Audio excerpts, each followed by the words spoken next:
ఇప్పుడు మీరు అక్కడ ఉన్న కమ్యూనిటీ ఒక కమ్యూనిటీ చెందిన ఊరు అన్నారు కదా, సో మిమ్మల్ని అడుగుతున్నా, క్యాస్ట్ ఫీలింగ్ అనేది ఉంటుందా ఉండదా?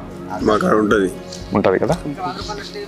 ఇది ఎందుకు అడుగుతాను కదా సార్, నేను వేరే వాళ్ళని అక్కడ డిస్కస్ చేసినప్పుడు అసలు క్యాస్ట్ ఎక్కడ ఉంటుంది ఏముండదు అనేటోళ్ళు ఉంటారు, కానీ పేరెంట్గా తోకలు పెట్టి మరి మాట్లాడేటోళ్ళు చాలా మంది ఉంటారు కదా. బాగానే అయితే ఉండదు క్యాస్ట్ ఫీలింగ్, అలా బిహేవియర్ బట్టే క్యాస్ట్ ఫీలింగ్ వస్తుంది. వస్తుందా?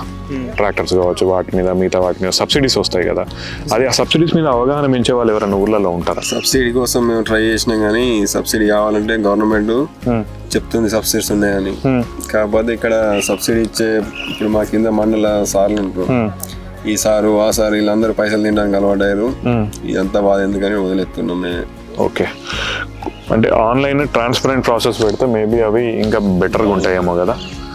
మేము పోయి ఇప్పుడు దండపల్లి కాడ ప్రజెంట్ సార్ మాకు ఇట్లా సబ్సిడీ ట్రాక్టర్ కావాలనుకుంటున్నాం అంటే ఖచ్చితంగా డబ్బులు కావాలంటారు. అక్కడ నుంచి మళ్ళీ మంచిగా సార్ డబ్బులు కావాలంటాడు. ఏది పోయినా డబ్బులు లేకుండా ఉంటే బెటర్. అంటే ఎవరైనా తెలిసిన వాళ్ళు ఎక్కడో ఒక దగ్గర ఉంటే మనకి కొంచెం బెటర్ అంటారు. అలా కూడా ఖర్చు అయితే 3 లక్షలు వస్తున్నాయంటే ₹1,00,000 వీళ్ళే అడుగుతారు. మాట లక్ష్యం కానీ వదిలేస్తున్నాం.